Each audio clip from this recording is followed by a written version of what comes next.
တင်ကသားသမီးကိုချိန်ဆဲမယ်မင်းကမတော်ဘူးမင်းကမတတ်ဘူးမင်းကညံ့လိုက်တာဘာမှအသုံးမချဘူးတစ်ချိန်လုံးပဲတင်ကချိန်ဆဲနေမယ်ဆိုရင်ဒီသားသမီးရဲ့အပေါ်မှာအမင်္ဂလာရောက်သွားလိမ့်မယ်ဂျေဇုတော်မနဲ့ခင်လေးမှာအားလုံးကိုမင်္ဂလာပါလို့နှုတ်ခွန်းဆက်သလိုပါတယ်ဘုရားသခင်ညီတဲ့ချင်းဒီတင်တဲ့ကျွန်တော်မိသားစုပေါ်မှာတယောက်ပါစေဂျေဇုတော်တက်ကြောင်းမလို့28ရက်နေ့တလား2026တို့ရောက်ရှိလာပြီဖြစ်ပါတယ်ကပောက်ကျန်းအခန်းကြီးတိတ်ကနေကျွန်တော်ဆင်ခြင်ခွာယူခဲ့တာဆိုရင်ယနေ့ကပောက်ကျန်းအခန်းကြီး31တို့ရောက်ရှိလာပြီဖြစ်ပါတယ်။နှုတ်ကပတော်ကိုအချိန်ပေးပြီးနားထောင်ပေးတဲ့မိသားစုပေါ်လည်းအထူးပဲကျေးဇူးတင်တဲ့ဘုရားသခင်ကောင်းကြီးမင်္ဂလာတက်ရောက်ခံစားပါစေ။အခန်းကြီး31မှာအတူတကွဆင်ခြင်ခွာယူဖို့ရန်အတွက်အချက်3ချက်ပြင်ဆင်လာပါတယ်။နံပါတ်1ထွက်ခွာရမယ့်အချိန်ကိုဘုရားသခင်ပြသခြင်းကပောက်ကျန်းအခန်းကြီး31အပိုက်ငယ်3မှာထာဝရဘုရားကလည်းသင်ဘိုးဘေးနေတော်ပြီးသင်ဤအမျိုးသားချင်းထံသို့ပြန်သွားလောငါသင်သင်ဖက်၌ရှိနေမည်ဟုယာကုပ်အားမိန့်တော်မူ၏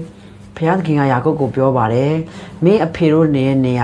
ာမင်းအမေတို့နေရာကိုပြန်သွားပါငါမင်းဖက်မှာရှိတယ်ဆိုရင်ဘုရားသခင်ကပြောနေပါတယ်ယာကုပ်ရဲ့တိရစ္ဆာန်တွေကပုံများပြီးတော့ဖွင့်ဖြွားပြီးတော့ကြီးထွားပြီးတိုးပွားလာတဲ့အခါမှာလာပိုင်ရဲ့တိရစ္ဆာန်တွေကနဲလာတယ်နဲုံတင်မှာကပဲနဲ့ဒီတိရစ္ဆာန်ချင်းရှင်တော့မှသူ့ရဲ့တိရစ္ဆာန်က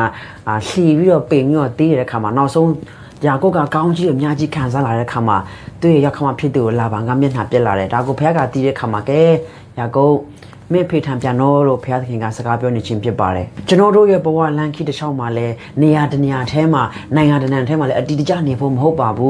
းကျွန်တော်ရင်ဆိုင်ကြုံတွေ့နေရဒုက္ခခက်ခဲပြဿနာတွေကလည်းအထက်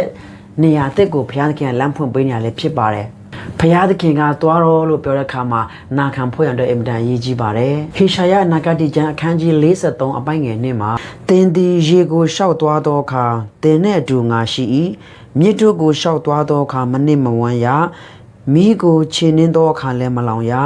မီးရှံလည်းမညစ်ရဘုရားရှင်နာမဘုံကြီးပါစေယုံကြည်သူမိသားစုများဒီနှုတ်ကပတ်တော်ဟာအသက်ရှင်တဲ့ဘုရားသခင်ရဲ့နှုတ်ကပတ်တော်ဖြစ်တဲ့အတွက်ဈာနာတော်သူအရောက်တိုင်းပေါ်မှာဘုရားသခင်စကားပြောပါစ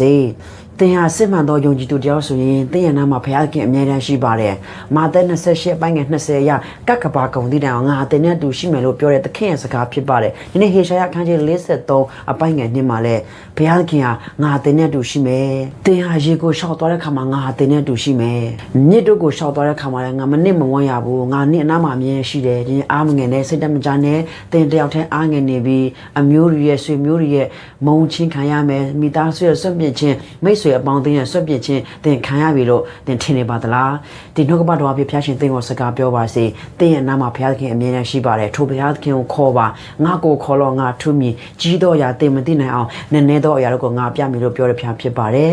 နားလည်နိုင်ဖို့ရန်တွဲဝင်တော်ဖျားမဆာပါစေနံပါတ်2ဘုရားသခင်ဤတားဆီးခြင်းကပောက်ကျမ်းအခန်းကြီး31အပိုက်ငယ်24ဘုရားသခင်သည်ရှုရိလူလာပန်စီတို့ညအချိန်တွင်အိမ်မက်၌ကြွတော်မူ၍သင်သည်ယာကုပ်အားကောင်းမကောင်းကိုမပြောနဲ့တတိပြုလို့ဟုမိန့်တော်မူ၏ယာကုပ်ကလာပန်မသိအောင်သူ့ရဲ့မိဘရှိကိုပြန်သွားတဲ့ခါမှာသူ့ရဲ့လာပန်ကတောသားထွက်တယ်ဒီနေ့အဖြစ်သူ့ရဲ့အယုတ်တူလည်းပျောက်သွားတဲ့ခါမှာသူကတောသားထွက်ပြီးတော့လိုက်သွားတယ်သူ့ရဲ့သမီးကသူ့ရဲ့ဖေရဲ့တေတဲ့ရုပ်တုကိုယူသွားတဲ့ခါမှာသူ့ဖေကတာကိုပဲတောသားအမြတ်ထွက်ပြီးတော့လိုက်သွားတဲ့ခါမှာဘုရားသခင်ကညကနေသူ့ကိုစကားပြောတယ်။ယာကုပ်ရဲ့ကောင်းမကောင်းမပြောနဲ့တတိပြုပါလို့ဘုရားသခင်ကမှားထားတာဖြစ်ပါတယ်။သင်ကဘုရားသခင်စကားကိုနာခံပြီးလှုပ်ဆောင်နေမယ်ဆိုရင်သင်ကိုဘယ်သူမှထိလို့မရဘူး။လူတွေကသင်ကိုစိတ်နဲ့တော့မှပြစ်မှားလို့မရဘူး။ဘုရားသခင်ရဲ့အလိုတော်ထဲမှာဘုရားသခင်လမ်းထဲမှာသင်သွားလာနေမယ်ဆိုရင်ဘုရားသခင်အကြံစီထဲမှာဘယ်သူမှဝင်ရှုပ်လို့မရဘူး။ဘုရားသခင်အကြံစီကိုဘယ်သူမှတားဟလို့မရဘူး။လူတွေကသင်ကိုမကောင်းအောင်လူတွေကသင်ကိုနစ်နာအောင်ကြံစီပြီးတော့ပလန်တွေဆွဲထားပေမဲ့ဘုရားသခင်ရဲ့အခွင့်မရှိမရပါဘူး။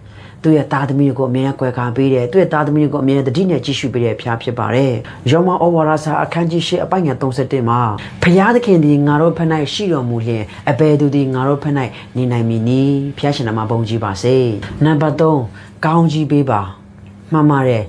လာပန်ကနတ်နဲ့စောထားပြီးသူ့ရဲ့သားသမီးကိုကောင်းကြီးပေးပြီးတော့သူ့ရဲ့နေရာကိုသူကပြန်သွားခဲ့ပါတယ်။ကပောက်ကျမ်းအခန်းကြီး31အပိုင်ငယ်55နနဲ့စောလာပန်ထား၍မိမိသားသမီးများကိုနန်းလျက်ကောင်းကြီးပေးပြီးမှမိမိနေရာပြည်သို့ပြန်သွားလေ၏ယနေ့ဒီဗီဒီယိုကိုကြည့်နေတဲ့မိခင်ဖခင်တွေရှိကောင်းရှိနိုင်ပါတယ်ကိုယ့်ရဲ့သားသမီးကိုကောင်းကြီးပေးပါမနဲ့အိယာနှုံးလာတဲ့ခါမှာတခြားရမလုပ်ခင်မှာဂျေဇုကိုချီးမွမ်းသားသမီးကိုလက်တင်ကောင်းကြီးပေးပါသူတို့ကြောင်းသွားခါနီးမှာလဲဆုတောင်းကောင်းကြီးပေးပါညအိယာဝန်ခါနီးတိုင်းမှာမနဲ့အိယာထားတိုင်းမှာဘုရားနဲ့အမြဲတမ်းမိတ်ဆက်ပြီးဘုရားနဲ့အမြဲဆုတောင်းကောင်းကြီးပေးတဲ့သားသမီးနဲ့ဒီတိုင်းဖြစ်ချင်ဖြစ်လို့ထွက်ထားတဲ့သားသမီးကြီးလာတဲ့ခါမှာရှင်ကြီးလုံးဝမတူဘူး ဖယားနဲ့အမေကမိတ်ဆက်ပေးဖယားနဲ့လက်တင်တင်အမေကကောင်းကြီးပေးဖယားနာမကိုမြည်ပြီးတင်သားသမီးတွေကိုကောင်းကြီးပေးတဲ့အရာဒီပြန်လည်ပြီးတော့ရိတ်သိမ်းရမယ်နှုတ်ခမ်းသီးကိုဝါစွာစားရတယ်တင်ကသားသမီးကိုချိန်ဆဲမယ်မင်းကမတော်ဘူးမင်းကမတတ်ဘူးမင်းကညံ့လိုက်တာဘာမှအသုံးမချဘူးတစ်ချိန်လုံးပဲတင်ကချိန်ဆဲနေမယ်ဆိုရင်ဒီသားသမီးရဲ့အပေါ်မှာအမင်္ဂလာရောက်သွားလိမ့်မယ်ဒါကြောင့်မလို့တဲ့နှုတ်ကိုထူးသတိပြုပါယာကုပ်ဩဝါဒစာအခန်းကြီး3အပိုင်ငယ်7မှာစားရည်ပေါက်တစ်ပေါက်ထဲကချိုသောရည်နဲ့ခါသောရည်ထွက်တတ်တယ်လို့တဲ့ယုံကြည်သူများတင်ဟာစစ်မှန်တဲ့ယုံကြည်သူတယောက်ဆိုရင်မချိန်ဆဲနဲ့ဒီနှုတ်နဲ့ဖခင်ကိုလည်းကောင်းချီးပေးတယ်ဒီနှုတ်နဲ့အရက်ပြိုင်ပြန်တော့တယ်ဒီနှုတ်နဲ့ပဲလူများအတင်းကိုပြောတယ်မကောင်းကြောင်ပြောတယ်ပြန်ဆဲဆိုတယ်မလုပ်ပါနဲ့ဒီနှုတ်ကဖခင်ကိုချီးမွမ်းမှာမင်္ဂလာစကားထွက်စေပါသားသမီးတွေကိုကောင်းချီးပေးနေမှာသုံးပါတင်သားသမီးတွေကိုချစ်တယ်ဆိုရင်ဆုံးမပါဖခင်သခင်ကချစ်တော်မူသောသားကိုဆုံးမတယ်တဲ့ဖခင်သခင်ကတင်တဲ့ကျွန်တော်ကိုချစ်တဲ့အခါမှာဆုံးမတယ်လို့ပဲတင်လေသားသမီးတွေကိုချစ်တယ်ဆိုရင်ဆုံးမပါလမ်းမှာရောက်စေချင်တယ်ဆိုရင်တမန်တော်နဲ့တွန်းတင်ပေးပါဆန်စကူလှပ်ပါကလေးသူငယ်တွေကိုဖခင်နဲ့မိတ်ဆက်ပေးပါအပေါင်းအသင်းကိုလည်းထိုးကူးဆိုင်ပေးပါမကောင်းတဲ့လူတွေဖခင်ကိုမသိတဲ့သူနဲ့အပေါင်းအသင်းမလုပ်ပါနဲ့ဖခင်ကြောင့်သွားတဲ့သူဖခင်နဲ့မှန်ကန်တဲ့သူဆုတောင်းပြီးကျေးဇူးတော်ချီးမွမ်းပြီးအိုးအပေါင်းလက္ခဏာပြောတဲ့သူနဲ့များများနေခိုင်းပါပညာရှိနဲ့ပေါင်းခိုင်းပါသားသမီးတွေကိုအမြဲဆုတောင်းကောင်းချီးပေးပါမပြင်းပါနဲ့ညအိယာဝန်တိုင်းမှာမိသားစုလက်တွဲပြီးတော့ဆုတောင်းပါညအိယာဝန်ခါနေမှာမိသားစုသားသမီးတွေလက်ကင်ပြီးဆုတောင်းပါဖခင်နာမကိုမြှုပ်ပြီးဆုတောင်းပါ